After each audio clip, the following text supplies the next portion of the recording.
Hey folks, welcome back to AI Unplugged. I'm your host, Travis Frisinger, and your resident AI adventurer.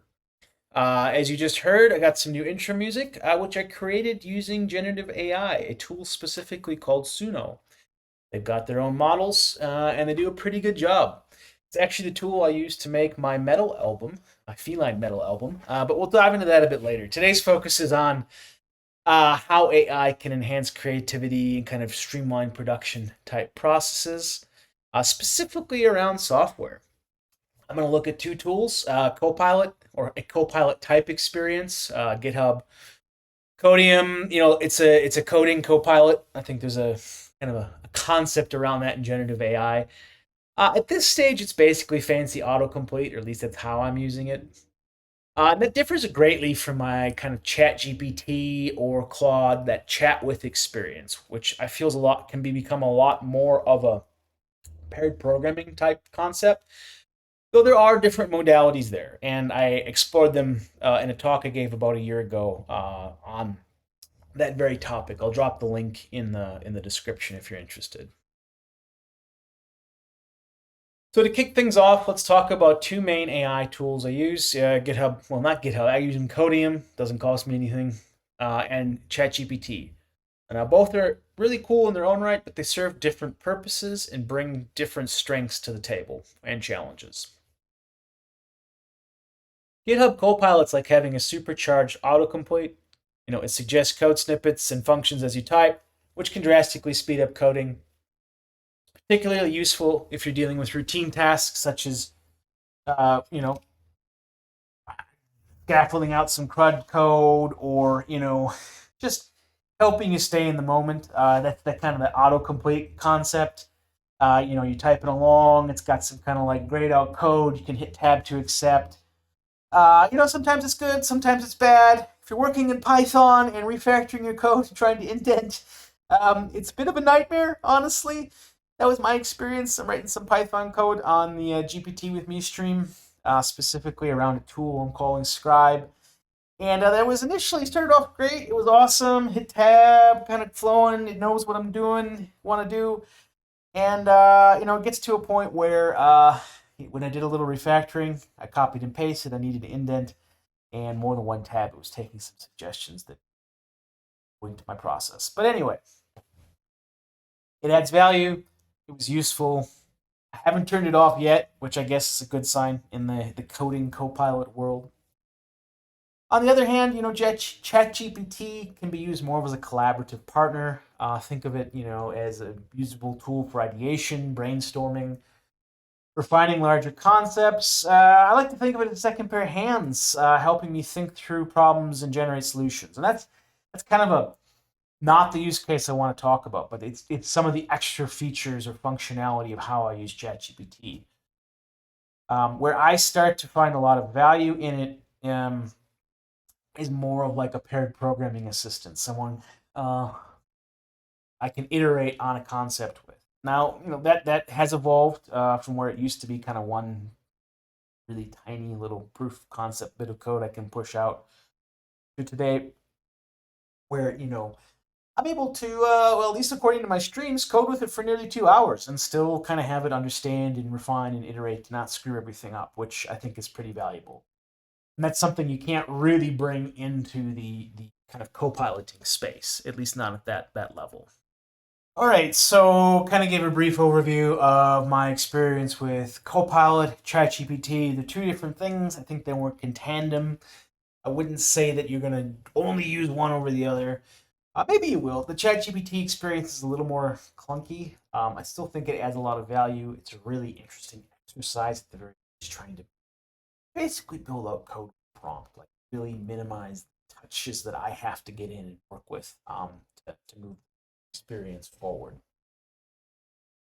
So Copilot, it's where most people I think start on their journey. It's easy. It's a plugin. You bring it in, works in your environment. I'm using VS Code. I'm in Python and Node at the moment. I could put it in Visual Studio. I could put it in JetBrains. I don't know what are my ideas that I'm. It's probably got a plugin. Now that when I say Copilot, I'm referring to the general concept. I'm not talking about GitHub Copilot. I'm using Codium, which seems to be very similar. I don't know. I haven't paid for Copilot. The fact that I have to pay for it to use it is a turnoff to me. I prefer tools where I at least get some period to evaluate them. And Codium's there. It also has GPT-4, which is a little bit better than 3.5. A lot better, actually, in my experiences. Go watch the video I mentioned. So, I 30 years into programming, I don't often find myself just getting stuck on little nitty syntax. At least not too if I'm programming in a language regularly. If I'm switching between languages, yeah, it's going to happen. It's been a while. Like, I think the other day in a stream, I had some problems with Node. It's been a while. So I'm stuck. Copilot's there to kind of help me. It's going to make some suggestions, better than autocomplete. I remember a time before autocomplete. It wasn't great. Autocomplete was a step forward. This really feels like a biggish step forward. There's potential. It's about dialing that in. It's going to suggest functions or blocks of code or a few lines of code. And, I do find it helps me get through things faster. It's helping kind of trim some of those really mundane, annoying tasks. Oh gosh, I got to go type this whole line now. If it's guessing it, I can tab. That's just so nice to kind of be able to get those few lines of concept out. Now, for me, it's effectively a fancy autocomplete, a very fancy autocomplete, not just like figuring out the function on the object. It's trying to figure out the kind of bigger piece of logic that I want to put there. What's the bigger thing I'm driving at? And it's good at trying to fill in the blanks, but it's a hallucination problem. It's around context and things are on the edge of its training data that becomes a little more complicated. Now, I know there's a chat feature. You can kind of get into the conversational aspect, like explain this to me, or a little more chatty with. But I haven't found a way to utilize it in more of a paired programming sense, like I do ChatGPT or Claude. Like, for example, I was working on a recent project to build out my transcription tool, Scribe, and Copilot was really great for kind of getting those the copiloting tool was really great for getting those quick snippets out. For some processing some audio stuff, I had to do some post-processing stitching, and it really helped me kind of get a few lines of those next few lines of code put together. When it came to doing bigger methods or more complex things, just didn't was just wasting a lot of time trying to make that happen. Because contextually it's hard. It's hard to bring all that context for, right? I don't know what it's doing behind the scenes. Like, there's lots of widgets and levers and buttons I can push. I don't want that. It's got to be seamless. It's got to integrate. It's got to be fluid. It has to add value. It has to make me better, faster, stronger at the end. And I'm still evaluating. But despite these challenges, I think there are definitely scenarios, situations, some level of developer where it's going to add value. It's going to ultimately your experience. Probably the more routine things, minor roadblocks in the code, next steppy type things. It feels like it'd be good there. Love to hear if you've got better experiences using it every day. It's adding a ton of value. That would be fantastic. Now, if we compare the kind of the co-piloting experience with the paired programming experience, I'm going to call it the ChatGPT experience. Maybe I'm really biased because that's what I know, what we know. But I find it really good at collaborating, kind of like I alluded to earlier. Like, it's good at ideating. It's good at giving me a basket of options about engaging in dialogue. So many things that just seem to get lost at the co-pilot level. Now, I often use ChatGPT to ideate on ideas. Podcasts is an example. I'll feed it some transcripty information and say, hey, based on this, what do you think? It may be garbage. It's like asking any person. It may be garbage, but you may add value. It may spark thought. Like, that's the creative process, right? It's also good at debugging issues, feeding in problems, helping refine my approach because it's multimodal. I can take screenshots of issues where the layout's not working and feed it in. I find it really useful to kind of get going on a proof of concept. That's where I used to kind of say, okay, it's great for exploring small concepts. I can't write big fancy pieces of code. Maybe exploring different ways of approaching that. That's kind of where I'd left it until recently, where I really continued to dive into the scribe tool as a way to, in my first episode, build experience with generative AI to kind of push thought leadership, right? To produce this whole big plan of podcasting, blogging, and books, and what have you. So, how I ended up on Scribe was really a dialogue with ChatGPT about how to handle unstructured data, how to integrate it into the process. I think unstructured data is becoming a really important piece of the generative AI conversation. I'm not just talking PDFs and PowerPoints. I'm talking audio and video. We're all in Zoom meetings, or at least I am in the remote world. I'm recording myself. I'm doing all this input that I'd love to be able to get access to. Transcripts are kind of the key to unlocking that, as well as potentially keyframing out some of the audio, the video to go with the audio. But that's where I start to dive a little bit deeper. So another key benefit is its ability to retain context of the conversation. So, it's just able to have a larger view of what's going on. That can be good and bad. Sometimes in that dialogue, when I'm maybe using it to drive out a piece of code, I got to copy and paste that code back and forth. Sometimes it makes mistakes. Getting it to correct those mistakes and not get confused, it used to be a really big problem. Seems to be less of a problem these days. But it's still ultimately a problem. So, let me dive a little bit deeper on this, specifically because I've been working with this concept on the GPT with me live stream. Let me pull a couple of real world examples. So I was developing the Scribe tool, and the Copilot was they're doing some stuff and adding some snippets, and it was great from a back end perspective. It was really doing good. I was like, oh man, I really need a UI for this thing. Like at the end of the day, the command line's cool, but like I've got a few different levers I need to now adjust. It's not just putting the URL anymore. I can do VTT transcriptions, SRT transcriptions, standard transcriptions using the Grok super fast inference, LLM on a chip type stuff. I don't want to have to go set that or run it through and burn like 50 cents in credit because I forgot to change the type. And it was like, a simple UI sounds great. So I started with some other generative tools to kind of baseline and ideate. I think it's v0.dev. It's tied to one of the UI frameworks, but it gave me some good pictures to look at. So then I snipped them and I fed them into ChatGPT, and I was like, "Hey, buddy, can you make me a real basic React app that follows this screenshot?" So I'm taking advantage of the multimodal piece, and it spat it out. It spat out this, really simple React application. It was literally a page and like 3 form inputs, I think, at that point. And then it's like, hey, cool, can we make these components? And it's like, hey, yeah, no problem, which is a big step forward. It used to want to smash everything together. There has been times in the past where I've had to like write some bash files to kind of just concatenate everything all into one giant blob and throw it at the engine and hope it works. Now, it's gotten better. It's asking me if I want React components. I specifically avoided any frameworks like Tailwind or Next.js. That's extra documentation, right? Like those are extra things for it to get wrong, to have the wrong version on. Remember, it's not always up to date. It's not always going to query the web. I have ways around that, but that's just more moving parts. It's more things to manage. It detracts from kind of the I just want a simple, can I get this idea off the ground type of thing. So I fed it in and it did that, and I pulled the code out and it ran. It didn't look good. So I said, hey, screenshot, this looks ugly. Let's go fix it. And I fixed it. And I had to go dial in the colors a little bit, but it got the structure right and things were coming together.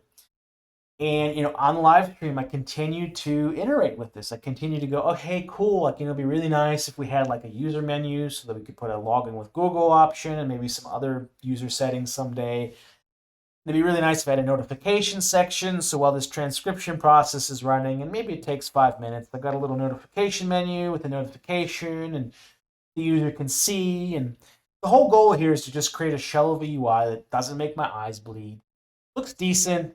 It's easy to extend, has some of the core functionality I need to the point where I can put it out on a website, and potentially open it up for people. Like I'm gonna put a little, like $5 a month, $10 a month type charge on it. If people want, great. If not, oh well, it's there, it's working. I'm happy.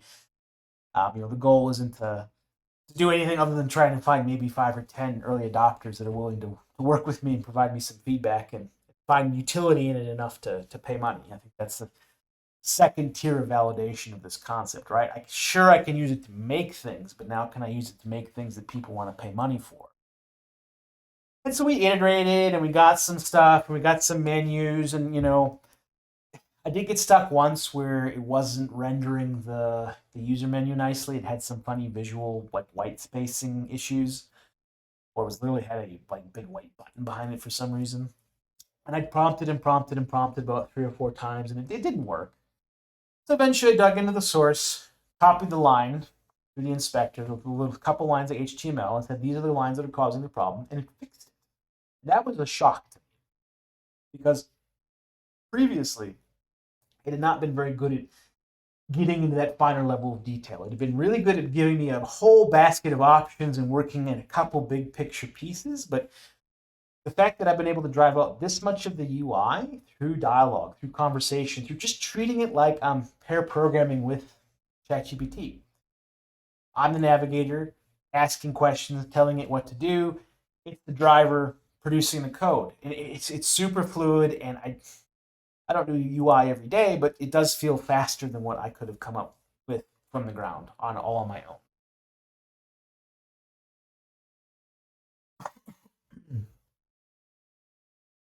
Now, of course, working with AI, isn't without its challenges. The Copilot's going to suggest the wrong code. Tabbing is going to get in the way of language constructs. In the case of Python, sometimes it's syntactically incorrect, semantically off.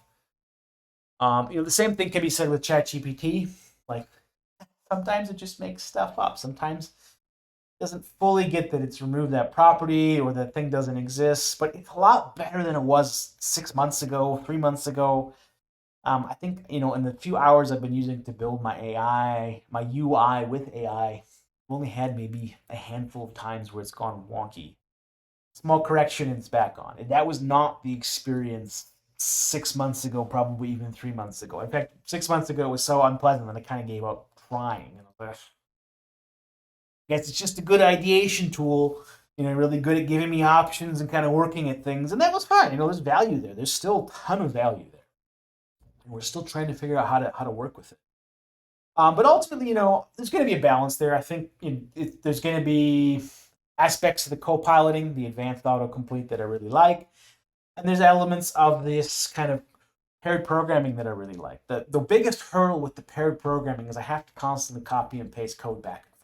There's no way of linking that conversation to a repo and then maybe using some like live in-browser, I don't know, StackBlitz or something like that, tooling to run it and IDE it and never not need to touch a computer. It's an idea floating around my brain, but I've got so many other things on the go, it's probably just going to float off. That's okay. So what does this all kind of trend towards? Well, this idea of enhancing creativity, right? So software is inherently a creative process. There's lots of little decisions that are made along the way, lots of creative input that's needed to make it happen. As much as we like to call it engineering, there are principles we try to adhere to, but it's not as repeatable as, like, say, civil engineering. A great example of like AI creativity is the metal album I mentioned before, my Mr. Fluffles. Was it Tiny Reign of Terror? And I'll dive into that more next time. I want to kind of get into that creative process in a non-software sense. Maybe explore that landscape a little bit more. But I find these AI tools, regardless of whether I'm producing music or code, allow me to push the boundaries of what's possible. Like giving me new perspectives, inspiration, through all of the things I'm doing, software, book writing, composing music, just I don't know, random whatever brain fart I had ideas for AI.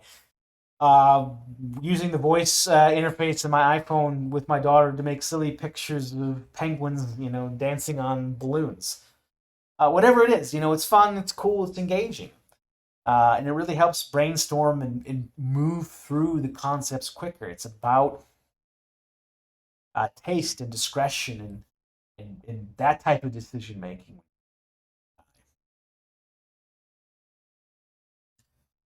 Um, so, to wrap things up, tools like Copilot, ChatGPT, Suno offer distinct advantages. Copilot type things in ChatGPT, specifically in software. I like the autocomplete on steroids. I just need to be able to rein it in a little bit more. And I really like ChatGPT as both a collaborative partner and brainstormer. It just really helps me feel more confident in what I'm doing, helps me explore the landscape quicker.